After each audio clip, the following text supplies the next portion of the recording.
good morning, good afternoon, and a very good evening to you, the good and wonderful people of the tube. How about today? Hope you're feeling grand and all's well in your world.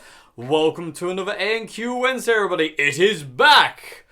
There are questions, everybody, for the next few weeks. So, thank you very much, everyone who sent a question. Thank you very much indeed.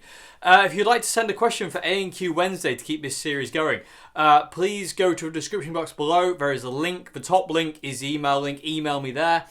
As well as links to my Patreon. If you like the videos I do at this channel, please consider becoming a patron at Patreon, as well as links to my Bandcamp, where you can listen to music I've done with me and my, just me and my band, and just me. And also there's a link to my Teespring account, which isn't that great, but it has some things on there. I can't add anything else because it won't let me, because Teespring is... Anyway, should we get to question one today, people tube? It's been a while. Well, yeah, it's been the longest time since I've done an A&Q. I said A&Q is like 120 odd something episodes. I can't think of how, Anyway, that's like, considering each one of them is like an hour each. Mental amount of time. Anyway, let's get to question one today. It's question one today, yes. I don't know what's happening to my voice. Or my teeth. Hey, who knows? Anyway, question one today is, I wish I knew the best 1x12 combo for the price in the USA. Should I go for Valve or Tube, depending on where you are? Is it that much better? Was thinking deluxe reverb, silverface or a blackface. But I've heard that they're noisy with clicks by YouTubers. I don't know where that's coming from. I've never played for a Fender amp that sounds clicky, especially with the tremolo or anything like that. Anyway, what do I know? But Valve, no, it doesn't have to be a Valve. Of course it doesn't. It doesn't have to have valves in it. It doesn't have to have that at all. It doesn't have to have any of that. I mean, my go-to when recommending a 1x12 combo to anyone is the Boss Katana. It's the do-all. You know what I mean? It really is. It's just one of those amps that kind of like, it just, you want it, it does it. Effects, amp tones, you name it, it's got it. It's a ridiculous thing, and I love it to bits. But if you're thinking Fender Deluxe, then no, I don't know your budget. You didn't specify your budget in the question, so I don't actually know what your budget is. But what I would recommend personally here is either the Boss Katana 100 Mark II now, unless if you can find a Mark 1, either way, all good. Or if you can stretch to it, go for the Fender Tone Master series Deluxe. It's one of my favourite amps, the Tone Master. I say I've got the Super Reverb just there. But the Fender Tone Master Deluxe is stunning.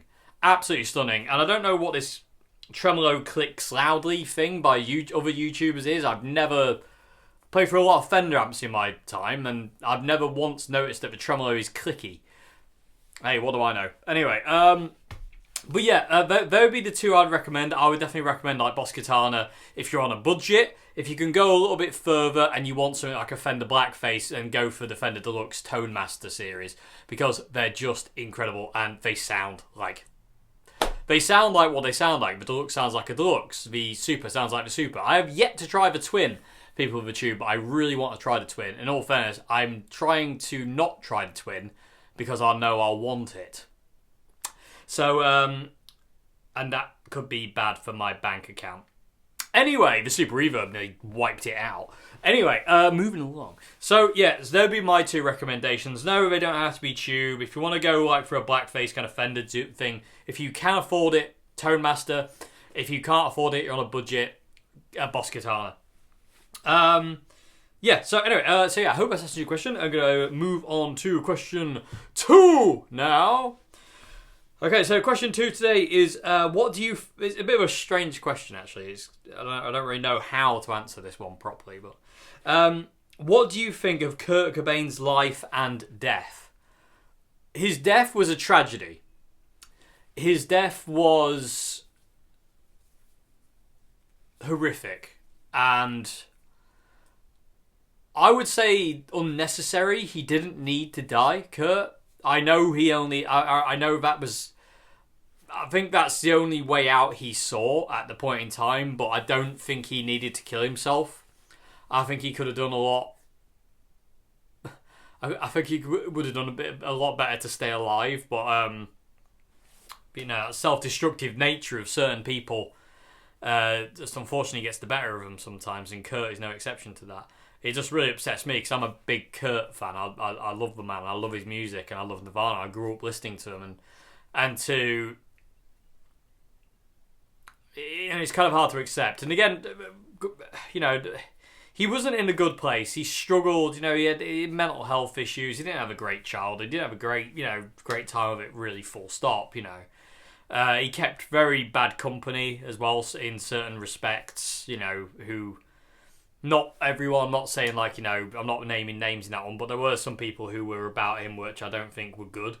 But I think he was just very,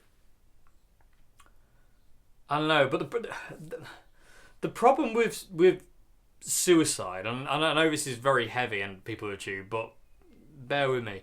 The problem with it is, because having been to that lowest ebb many times, is it's all an impulse. There were some statistics I don't remember off the top of my head, but it's invariably just kind of like an impulse to do it then and there. But you don't think about it, you just do it. And it's a terrifying thought. And I just feel that Kurt was just kind of like in a bit of a... Well, I don't think he was in a very, very dark place. And I don't think he really knew a way out. Like, he didn't know what to do, where to go, and I think that was his way out. Because I remember, not to drag it to me, people assume, just have to speak from my own experience. I'm not Kurt Cobain, I don't know, but when I was at my kind of lowest ebb, I remember I just being awake was physically painful. Like just like being awake and being conscious was pain. It hurt. It was hard work, and it was just tough to kind of get through the day. And I just remember sometimes it's going, okay, well, what is it now? It's 1 o'clock. Okay, so I've got 11 hours until I go to bed and sleep again. Is there any way I can speed that up? Yeah, I can go to sleep now, I suppose. But and I remember trying to find ways to just make time go faster, because it just hurt to be awake. And I remember when I was in London, I had a breakdown in London when I lived there, and when I lived there, I used to sleep so much. I used to sleep most of the day, and that's where I developed dissociation disorder, which basically makes you feel like you're not real, which was even better because it makes you think you are dead. Eventually, I initially thought I was dead, and then I thought I was in a coma. Anyway, but I feel Kurt. I think it was kind of an impulse thing, which a lot of suicides are. They just kind of it kind of springs on you from nowhere, and certain things can happen. And I'm not saying that's the way it is for everyone, and obviously I'm not, saying, well, I'm not saying anything, what I mean? I'm not rushing judgment, but having been there myself and experienced it and, gone through it and luckily come out the other end of it many times, I'm a very lucky git. But Kurt, I just feel he kind of rushed into that. I don't think there was much thought put into it. I think it was just a case of, yeah, I'm done. I don't really think he really thought about it too much, to be fair. It doesn't feel like that anyway. But again, I don't know the man. I don't know, but it just feels like that. I mean, the suicide note's heartbreaking. It's just not very nice. But I always come back to this thing that Neil Young said, and it's in the Pearl Jam 20 documentary, actually, which is really weird. But Neil Young wanted to talk to Kurt. He wanted to tell him that, because he had read that Kurt had said somewhere in an interview that he couldn't keep the music real, which basically means he couldn't deal with the corporate basically messing with his music. In Utero was totally messed with by the record label, because they didn't like the mix. They didn't like the way Kurt wanted it to sound, and they didn't like the way it was mixed, so they had it remixed. And I think once Kurt lost control of his music, because that's all he had control of, I think he was done. I think that was him. I think that was his. I think that was that was the sign on a dotted line moment at that point in time. But Neil Young said he just wanted to talk to him and said, look, you don't have to do anything they tell you. Just cancel the tour, cancel the gigs, and go home. And I mean, and just like, you know, do your own thing. You know, you're Kurt Cobain. People will know you forever. They will know your name. You're Kurt Cobain. You can go off and do whatever you want with your name. Because Kurt could have easily just gone, screw Nirvana. I don't want to do it anymore. Stop doing that. And just done his own music and released it on his own label. He had the money to do it. He had the power to do it. And he had the name to do it. And he didn't do it. And it really frustrates me. To be honest with you, people, that thought process. But I totally understand at the same time of where he was. Makes total sense of why he didn't do that. You know, I get it. I get it totally. Because again, I've been there, done that. And, you know, obviously I came back from it. He unfortunately didn't. But I've done silly things and I haven't seen the bigger picture. And acted rashly and done things I shouldn't have done. And, you know, and that's just the way that goes. But it breaks my heart, the fact that he had so much to give and we'll never get to hear it or see it or whatever. Same as Jeff Buckley. You know, these people didn't even get a chance. They didn't even get a chance, you know. Kurt had a chance, let's say. Oh, let's say that, you know, because Kurt did have his chance. But he chose to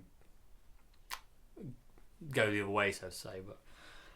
But yeah, he's his death upsets me because that's the man who I grew up listening to before anybody really. It was Nirvana and Oasis. That's who I grew up listening to, and I feel a certain connection, very very strong, heavy connection to Kurt and his music, because growing up with him and kind of understanding what he was kind of, not to the level he was going through, but to understand that feeling. It's horrible. It hurts. It's not a nice thing. It's really upsetting. And yeah, you also asked about like, what do you think about Kurt Cobain's life? I think his life was just troubled. You know, he was just a troubled man. You know, Kurt was not put on the earth to drift through easy. Some people aren't. You know, some people just do this. They just flow through like a river. They just flow through it. And other people's lives are like rapids. You know, up, down, and rough and messy and all over the place. You know, it's just, you know, it's strange. You know, but I think he was just trouble. I just don't think he was. I think it's just tough. I think it's just tough for him, and I can understand. I find it hard as well, but like, you know, I'm sure a lot of us do, you do out there with people with tube as well. But it's just a weird thing, and it's very sad, and it's just not nice, and it's very upsetting, very very upsetting. And again, you know, what that man could have gone on to accomplish, what he could have gone on to accomplish, and we'll never know. We'll never know, because he took himself from us. You know what I mean? I'm not going into the conspiracy nonsense. It doesn't matter anyway about that, you know. Oh, I think this person did it or that person did it. It doesn't matter. He's still dead. You know, who gives a big word of who did it? You know, the man's still dead at the end of the day, and that's the problem. You know, and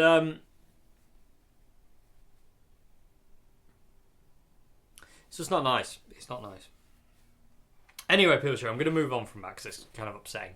So I'm going to move on to question 3 now. Okay, so question 3 today is, what speakers are your choice to go to? And do you look for a certain character in them? Yeah, my favourite speakers of all time are the Celestion G1275s that are in the JCM 900 cabs, the cab that's there. And also my other Magic cab that's I've got 2 Magic cabs again, people tube. I don't know if you've noticed, but I've got a new Marshall JCM 900B cab that's absolutely been through the war and looks amazing.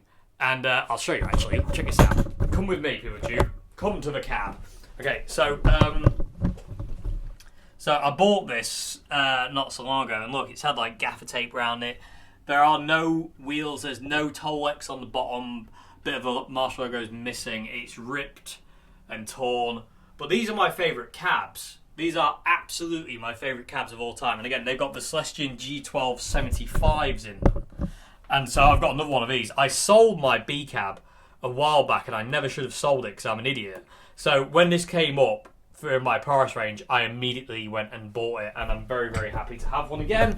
And it sounds fantastic. I don't mind telling you, Gucci. I absolutely adore it. It's so nice to have that here again. So 2 magic cabs now, so I'm very, very happy. So yeah, they're my go-to speakers. I just love them. But so I like higher wattage speakers. I don't like low watt speakers. I used to have a Marshall AX cab that had 3 25-watt greenbacks in it. It was all right, but I just found it a bit brash, and I don't really like the speakers. I don't mind vintage 30s, but they don't quite have the sound I'm after. Another 2 speakers that I really, really love are the Marshall MG speakers that came with my initial Marshall in 2004. They're great. I really like the Marshall MG speakers. Not the unbranded ones you get now. The older ones, the actual Celestian designed MG speakers. They're really, really good. This cab has got these 2 Celestian Marshall Heritage speakers I bought a while back in it. They're black back speakers. And I bought them because I fancied something different, and well, they came up for sale really cheap, so I was like, oh, I'll give them a go.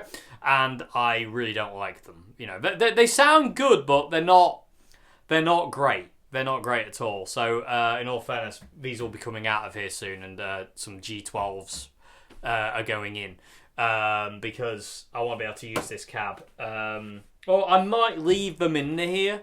I don't know. In my gigging cab, my orange cab that's just off to the left of the JCM 900, in that I've got 2 Marshall MG Celestian speakers from the early 2004, the early run of MGs, and I love those. They sound fantastic in that cab, and it's only 212. But again, I'm not sure about these 2. These are the MG cabs that I love. This is my B cab. Which I'm going to move today, actually. I want to pair it back up with its mate in another room. But these are great cabs. Absolutely fantastic cabs. These old Marshall MG cabs are amazing. They're the compact ones as well. They're not full size like the JCM 900 there. They're a lot smaller. But I do like higher wattage speakers. I don't like them to break up. I like headroom. I like to stay very clean. Because again, I like to use pedals and stuff, and I find that this works better for me. The JCM 900s are my favourite cabs. I really want a JCM 900 head, but I'm not going to rush out and buy one. But hopefully at some point in my existence I will own a JCM 900 because I really love them. I'm not an 800 fan at all. I've tried a lot of 800s. I used to own a 50 watt, the Tom Morello head. I had one of those for a while. Not very long because I just didn't get on with it, and I've tried a lot of 800s over the years, and I just don't seem to click with them. I definitely click with the 900 more, but the 800 is kind of a bit of a no-no for me. I'm not really the biggest fan of them, to be honest with you. But yeah, that speaker-wise, that's what I kind of look for. My favourite speakers are the G1275s. They're just amazing. They're the ones with the white and black sticker on the back. They're 75 watts each as well, which I like because it ramps it up to like 300 and something odd. Yeah, I think it's like 300 watt or whatever. But another thing I love about the JSM 900 cabs is you're covered on all ohm fronts as well, because you can run it in stereo. You can run the cab in stereo, so you can have 2 left speakers and the 2 right speakers in stereo at 8 ohm. So you can have this side and this side. So you could put 1 amp into this side and another amp into this side, going through the same cab, which is really cool. Joe Bonamassa does that, which is really cool. But then you can flick a switch, and then you can have it in mono mode, and you can have 16 and 4 ohm, which is another amazing thing, because all my heads are different ohmage. You know, the orange CR120 and the Super Crush, they work best at 16 ohm. I mean, I tend to run everything at 16 ohm anyway. But there are certain amps that I've got that prefer 8 ohm. There are certain amps that prefer 4 ohm. Invariably, I tend to run everything at 16 though, because I like 16. I find it's a darker, warmer sound, and again, that appeals to me more.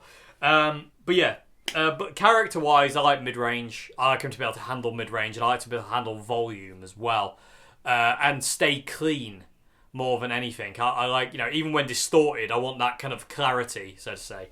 And the G1275s just do that perfectly. You know, they really do. I just love them to bits. They're my favourite speaker, bar none. Okay, anyway, I hope that's your question. We'll move on to final question of the day. People true question 4 now. Okay, so question 4 today is, do you have any plans for another How to Play Like series? Perhaps if copyright is an issue, could we have some How to Play Like Dave Simpson vids? I'm going to keep going with some of the videos, but they just take longer for me to get round to do them. Teaching is not something I can just do on the spot. I really have to get myself into the mindset to do it. I find it really difficult to do. So it's not something I can just kind of like just rush into doing. I want to do some more John Frusciante ones. I want to do some more Rory Gallagher ones, like the one I did recently. I want to do some more Peter Green ones if I can. And Jimi Hendrix is really hard though, because they just watch you like a hawk. You know, the Hendrix estate watch YouTube like a hawk, and they're like, right, oh, he's played 3 notes of Purple Haze, get him. You know, they are just idiots like that. I can think of bigger words.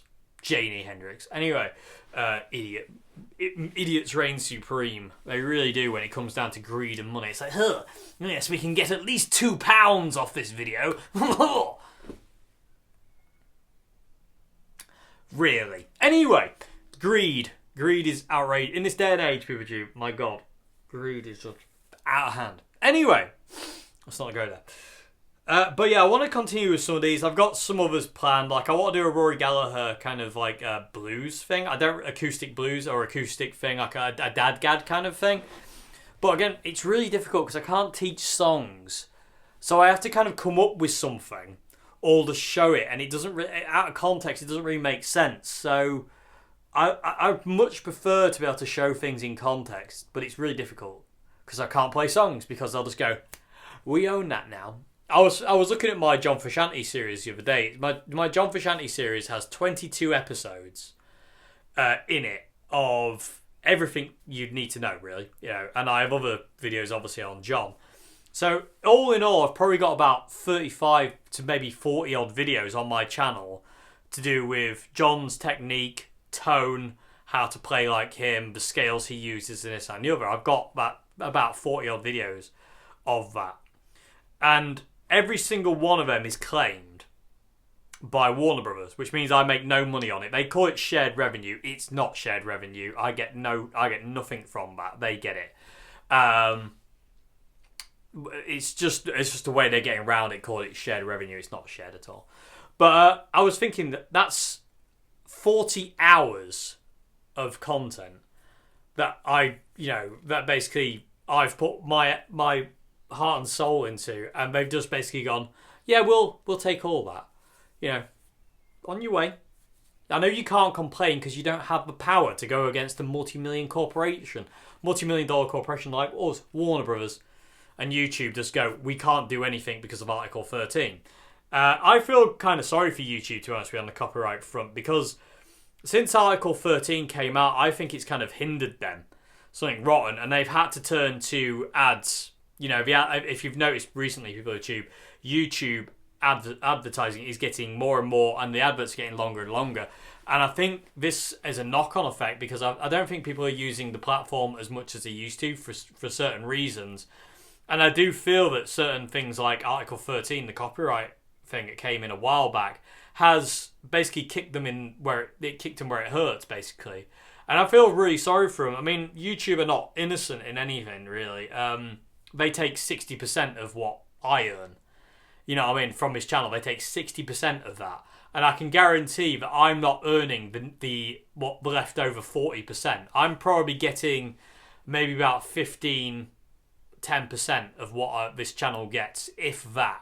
You know, because the channel's monetized. You know, there are adverts at the beginning and end. I don't do mid-roll, though. I refuse mid-roll adverts.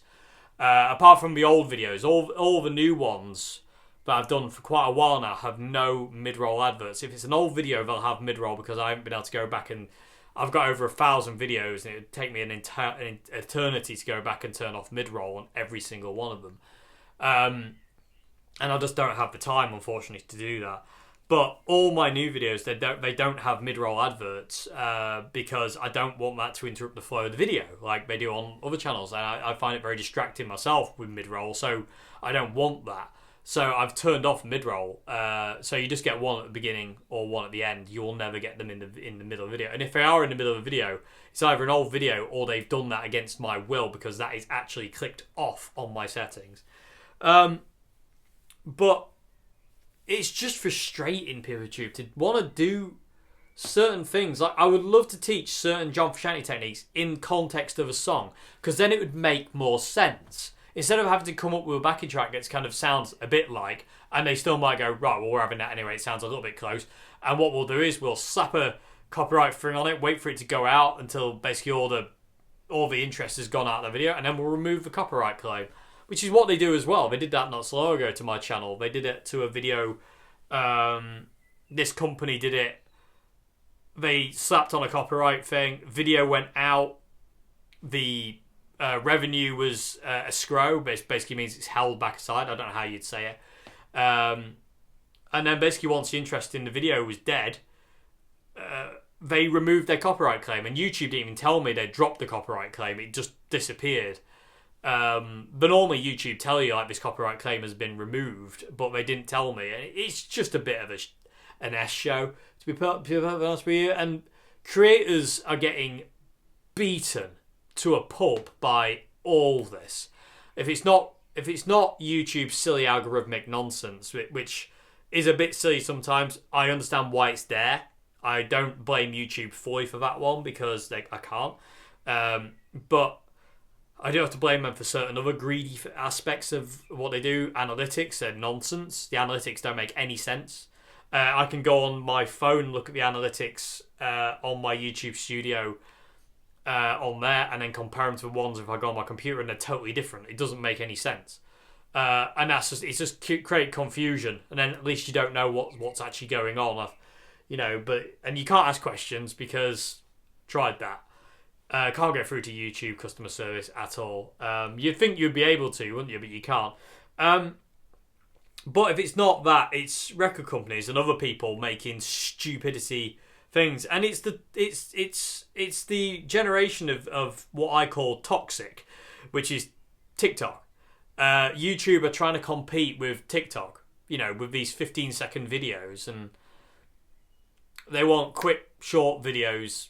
And anything that isn't that gets punished because it's not adhering to the rules, so to say.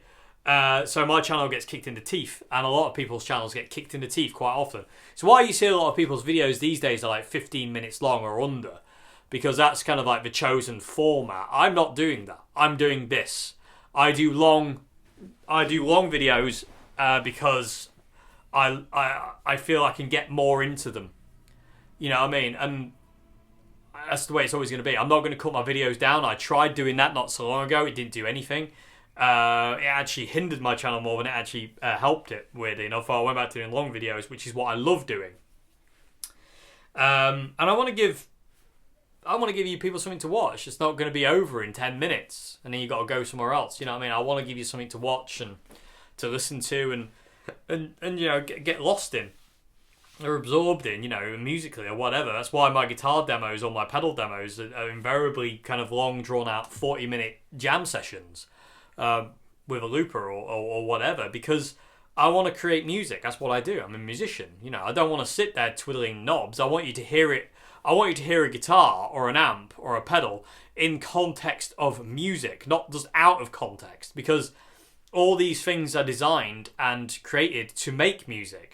They're not designed for you to be sat twiddling with, like, for hours on end, like, showing every different thing. You know what I mean? They're designed to make music, if that makes any sense whatsoever. So that's what I want to do. So that's what I do. Yeah, that's why the guitar demos normally are like, maybe 10, 15 minutes of waffle from my stupid face. And then basically as much music as I can cram into that until music says, that's enough, Dave. Because music just takes control at that point. So yeah, anyway, tangents. First one back in, we're already tangenting off.